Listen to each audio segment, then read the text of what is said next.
Sekarang line up yang akan diturunkan oleh kedua pelatih pada pertandingan ini, Bali United seperti apa Beli Komang? Ya, Coach Teko saya kira tidak banyak melakukan perubahan ya di pertandingan besok. Artinya dari 4 pertandingan yang sudah dilakoni, Coach Teko sudah punya bayangan ya, skuad utama, the winning team. Saya kira juga pada pertandingan besok tidak akan banyak perubahan, dia akan tetap menurunkan the winning team ya. Untuk kiper Wawan Hendrawan ya tidak tergantikan. Ya seperti dikatakan Pak itu tadi, dia sempat melakukan penyelamatan gemilang ya dan menahan tendangan Cardoso ketika melawan Persita Tangerang. Terlepas dia pernah membuat blunder ketika melawan Persib Bandung, tapi secara overall saya kira Wawan masih sangat baik di lini sebagai kiper. Kemudian di belakang Andika Wijaya saya kira masih tetap di posisi bek kanan, penampilannya makin baik. Kemudian William Pacheco dan Haudy Abdillah kembali sebagai starter ya di center back. Haudy menggantikan Leonard Tumpamahu. Kemudian di kiri Ricky Fajrin saya kira akan menjadi starter lagi. Hadirnya Ricky Fajrin di sektor kiri memberi rasa nyaman di belakang ya, nilai tambah yang luar biasa saya kira hadirnya Ricky Fajrin di lini belakang. Di awal laga dia sempat absen ya, dan sekarang dia sudah bisa tampil full. Saya kira peran Ricky Fajrin melawan Borneo sangat krusial. Begitu juga Andika Wijaya, karena Borneo punya penyerang sayap yang cepat, lincah ya, ada Terence Puhiri, kemudian ada Boas Solosa juga yang bermain sebagai sayap, kemudian ada MC Han juga, semua penyerang sayap kecil yang sangat lincah. Ini tentu akan menjadi pekerjaan tugas berat bagi Ricky Fajrin dan Andika. Mudah-mudahan dua wingback ini bisa melaksanakan tugasnya dengan baik. Harus menjadi catatan juga bahwa lini belakang Bali United kadang kehilangan konsentrasi sehingga kebobolan ya. Melawan Persita kita kebobolan 1 gol, melawan Persib Bandung kebobolan 2 gol, melawan Barito juga kita kebobolan 1 gol. Jadi 4 gol yang tercipta ini juga harus dievaluasi juga. Bagaimana Bali United menghadapi Borneo besok, lini belakangnya bisa lebih solid ya. Itu menjadi catatan. Mungkin satu keuntungan juga bagi lini pertahanan Bali United bahwa Borneo saat ini tengah mengalami masalah di lini depan ya. Seperti disampaikan Bung Reza tadi, bahwa memang mereka mengalami masalah di finishing ya. Boas yang diharapkan bisa memberi suntikan lebih di lini depan ternyata belum bisa menunjukkan performa terbaiknya. Kemudian Francisco Torres juga sebagai striker asing juga belum banyak berkontribusi untuk menciptakan gol ya. Dia baru mencetak 1 gol, itu pun dari titik penalti. Ini yang mungkin masih menjadi kendala bagi Coach Amir ya, bagaimana menyelesaikan problem finishing touch-nya. Tapi sekali lagi bahwa penyerang sayap mereka harus diwaspadai. Terence Puhiri, MC Ran ini harus diwaspadai, benar-benar harus diwaspadai. Masih ada juga Gay Junior ya yang merupakan pemain naturalisasi. Jadi seperti itu. Kemudian di lini tengah Bali nanti saya kira Nori tetap ya.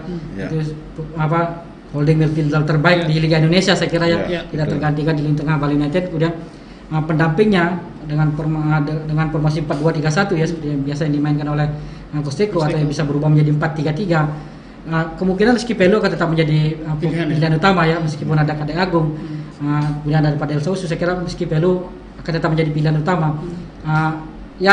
Rizky Pello menunjukkan performa yang lumayan juga ya.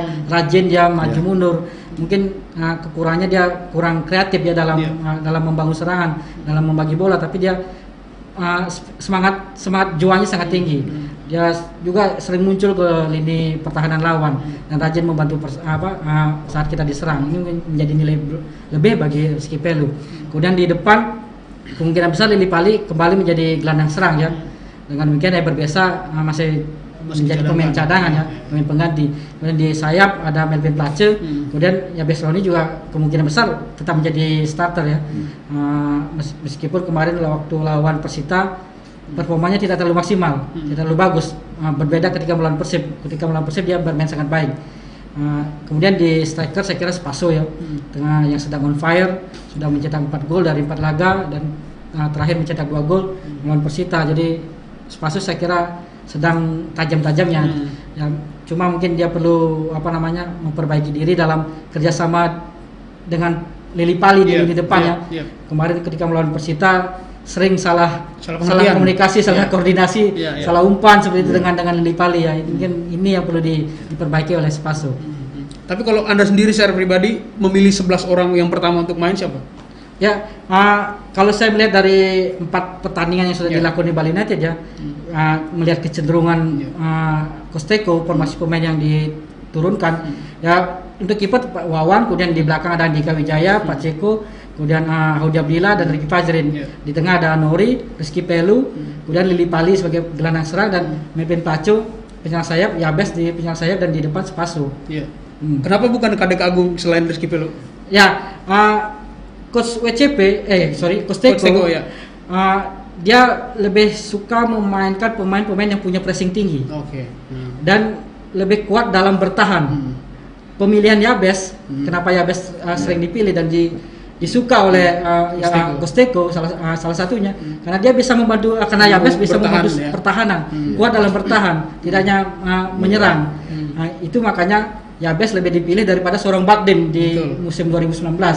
Ini yang kecenderungannya Teko. Teko adalah pelatih yang pragmatis ya. Jadi dia akan mengutamakan bagaimana kuat dulu dalam bertahan, kemudian melancarkan serangan. Dan itu strategi itu yang dipakai oleh Teko dan ya terbukti sudah berhasil.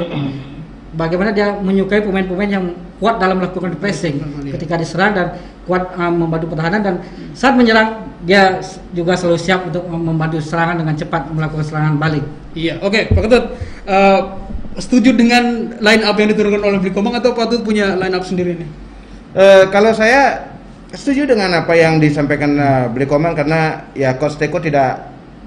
Jadi tim ini yang memang sudah ada kemarin ini sudah terbukti ampuh. Jadi Coach Teko sudah tahu kapan, kayak Kadek Agung sebenarnya bagus. Ya, jadi sentuhan bolanya bagus. Tapi Coach Teko tahu, seperti juga kayak Yabes kalau orang kadang-kadang ragu. Tetapi Coach Teko punya penilaian sendiri. Jadi apa yang disampaikan Blikomang saya sangat setuju. Jadi si Yabes dia bisa naik, dia tahu kapan dia harus naik dan kapan dia harus turun. Ya, sama juga kayak Kadek Andika. Andika juga sama. Dia bisa naik, bisa udah pasti di bawah kan. Jadi dia sewaktu-waktu bisa kelihatan di lini depan begitu. Jadi mungkin Coach Teko senang pemain-pemain yang punya spirit yang dan mental, ya mental juara itu yang paling saya giniin. Mungkin kalau saya nambahkan terkait Kadek Agung ya, secara skill emang dia bagus ya sebagai pembagi bola. Mungkin yang perlu kita sampaikan atau kita suarakan bersama ya kepada Coach Teko, jam terbangnya, jam menit bermainnya mungkin bisa ditambah lagi. Ya, artinya ketika misalnya Rizky Pelu dimainkan sebagai starter di babak pertama, ketika sudah unggul misalnya atau Rizky Pelu kesulitan menembus pertahanan sebagai gelandang serang, disitulah saatnya Kadek Agung masuk sebagai pemecah kebuntuan seperti itu. Oke, kita ke Bung Reza lagi. Halo Bung Reza. Ya, ini dari tadi sudah bahas soal line up nih. Kalau line up dari Borneo FC seperti apa nanti perkiraan Anda? Pada pertandingan terakhir melawan Persib, menurut hemat saya itu adalah line up yang terbaik yang selama ini ditemukan oleh Coach Amir, karena beberapa pemain senior, pemain yang matang pengalaman sudah dimainkan dan terlihat dengan pengalaman mereka cukup bisa membawa atau cukup bisa mengatur pola permainan yang cukup stabil ya. Artinya ketika melawan tim sekuat Persib pun pertahanan dan permainan menyerang dari Borneo ini bisa terjaga hingga 90 menit pertandingan. Dan menurut saya pertandingan besok Coach Amir tidak banyak melakukan perubahan, di mana pada penjaga gawang tetap akan menurunkan Angga. Nah, ini menariknya, sektor penjaga gawang juga Borneo hingga saat ini belum bisa menemukan pengganti ya, kiper Borneo yang saat ini juga hijrah ke Bali United ya kan. Kemudian masuknya Angga juga belum bisa ngeklop dengan lini pertahanan Borneo untuk bisa beradaptasi secara cepat. Tetapi di 2 pertandingan terakhir cukup sudah memberikan hasil yang lumayan ya. Menurut saya Angga Saputra masih akan menjadi pilihan utama Coach Amir, karena di 4 pertandingan dia pun menjadi pilihan utama, belum tergantikan oleh Pandenu. Kemudian untuk formasi kemungkinan tetap akan memainkan 4-3-3, di mana barisan pertahanan tetap akan tetap akan menurunkan Gusenov ya, karena pengalaman Javlon ini juga bisa menjadikan ketenangan bagi pertahanan Borneo FC dan juga untuk sang kiper, karena Javlon juga memiliki jam terbang yang tinggi, bermain di luar negeri juga memiliki pengalaman. Kemudian ada juga pemain Wildansah yang akan menjadi tandem bagi Javlon di lini tengah pertahanan Borneo FC. Kematangan Wildansah juga apalagi menghadapi Persib ya. Kita tahu Wildansah dengan Persib juga memiliki sejarah bersama tim Persib juga Wildansah ya. Kemudian untuk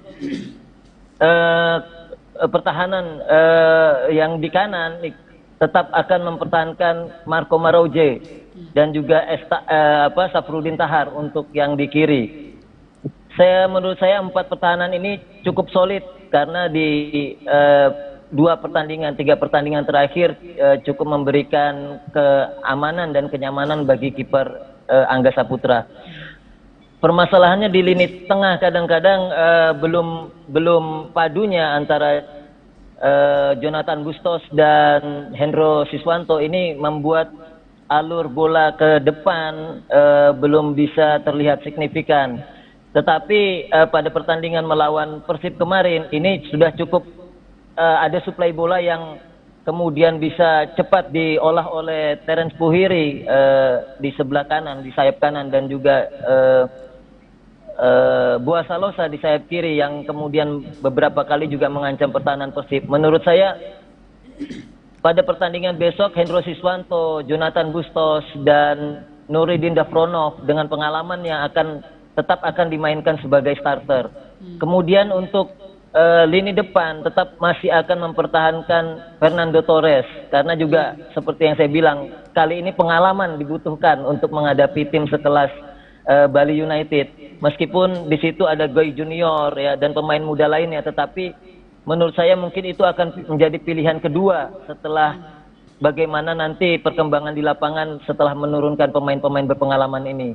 Boas pun menurut saya akan menjadi pilihan utama bersama Terence Puhiri, dan kemudian kemungkinan nanti akan digantikan oleh M. Sihran. Tetapi menurut saya pemain-pemain berpengalaman akan menjadi pilihan utama dari Coach Amir. Iya, terima kasih Bung Reza. Bang, ini pemain-pemain berpengalaman akan dipilih oleh Coach Amir pada pertandingan nanti. Seperti apa? Ya, sekali lagi memang kita harus mewaspadai kekuatan dari Borneo FC ya, karena di depan mereka punya seorang Boas Solosa ya. Meskipun dalam 4 pertandingan awal ini belum menunjukkan kelasnya untuk dengan mencetak gol, tapi bagaimanapun sosok seorang Boas tetaplah seorang striker Boas ya.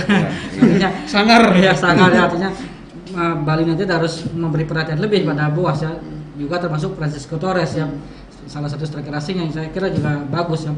Ya paling penting yang perlu diantisipasi adalah kecepatan pemain-pemain sayap dia, Terence Puhiri dan M. Sihran. Ini yang harus diwaspadai oleh Bali United. Lini tengah juga saya kira bagus ya, ada Hendro Siswanto yang juga berpengalaman, kemudian ada Jonathan Bustos. Cuma mungkin kendala mereka karena belum lama mereka bersatu ya, sehingga simetri antar pemain Borneo ini belum bisa menyatu. Mungkin juga Boas juga mengalami kendala ini ya, karena dia lebih familiar bermain dengan Persipura. Sekarang dia baru bermain dengan Borneo FC, sehingga mungkin masih menghadapi kendala ya soal adaptasi, soal distribusi bola untuk dia. Nah, ini mungkin menjadi titik lemah dari Borneo ya, karena tim ini belum menyatu gitu kan. Berbeda dengan Bali United yang sudah menyatu, yang sudah terbentuk dari 2019 ya, dan sebagian besar pemainnya masih dipertahankan. Ya saya kira Bali United akan unggul di lini tengah dan bisa memanfaatkan kelemahan lini tengah Borneo. Kita punya Branori, ada Lili Pali, kemudian Ebat Besa juga disiapkan sebagai super sub. Ada Mili Pace di tengah dan Rizky Pelu, kemudian ada juga Padang Agung.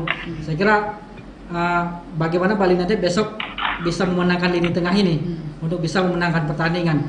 Dan kalau menurut saya, kalau Coach Amir memaksakan diri untuk selalu bermain menyerang, bisa jadi itu menjadi jebakan Batman Jebakan, bagi- iya, menguntungkan Bali Bumerang United juga untuk ya, Bali. bisa menjadi Iya. menguntungkan Bumerang, Bali iya, United bisa ya. jadi bumerang. Karena bisa menjadi bumerang juga itu ya, artinya menguntungkan Bali United karena kita tahu Bali United bisa memanfaatkan serangan balik dari belakang ya, long passing, mengandalkan kecepatan Lili Pali, mengandalkan kecepatan Place, kemudian ada Spaso, malah bisa menjadi bumerang bagi Borneo sendiri kalau memaksakan diri selalu bermain menyerang. Jadi bisa Bali United di situ bisa mengambil kesempatan untuk mencetak gol lewat serangan balik. Ya, singkat saja prediksi Anda pertandingan besok seperti apa? Saya kira peluang Bali United untuk memenangkan pertandingan sangat terbuka ya. Melihat kondisi tim saat ini ya, bagaimana Bali United sudah menyatu, permainan grafik permainannya makin membaik dari pekan pertama hingga pekan keempat ini. Kemudian Spaso juga dalam kondisi yang sangat baik di lini depan. Kemudian pemain asing juga semua bisa turun ya. Artinya ada tambahan tenaga dengan Eber Besa. Artinya Bali United bisa menurunkan kekuatan penuh di lini depan, juga di lini tengah ya. Artinya sementara di Borneo ada kendala internal seperti pergantian pelatih, saya kira ini sangat berpengaruh terhadap dampak psikologis tim ya. Kemudian bagaimana pemain-pemain mereka belum bisa menyatu dan mereka masih menghadapi kendala di lini depan dengan lemahnya finishing touch ya. Seperti disampaikan tadi Bung Reza juga bahwa distribusi bola dari tengah ke depan masih bermasalah sehingga mereka kesulitan mencetak gol. Saya kira peluang Bali United untuk menang sangat terbuka sekali.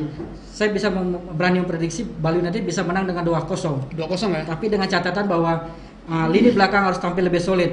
Bagaimana Ricky Fajrin bisa memastikan Tehen Puri Terus terhenti. ya, terisolasi ya, seperti saat dia mematikan Febri Febri Riyadi, Riyadi, kemudian mematikan Irsyad Maulana. Mudah-mudahan Ricky Fajrin bisa menjalankan ini lagi dengan mematikan Teres Puiri. Kemudian Andika Wijaya juga bisa menahan pergerakan dari Bosolosa. Ya, Pak Ketut, prediksi berapa nih skor?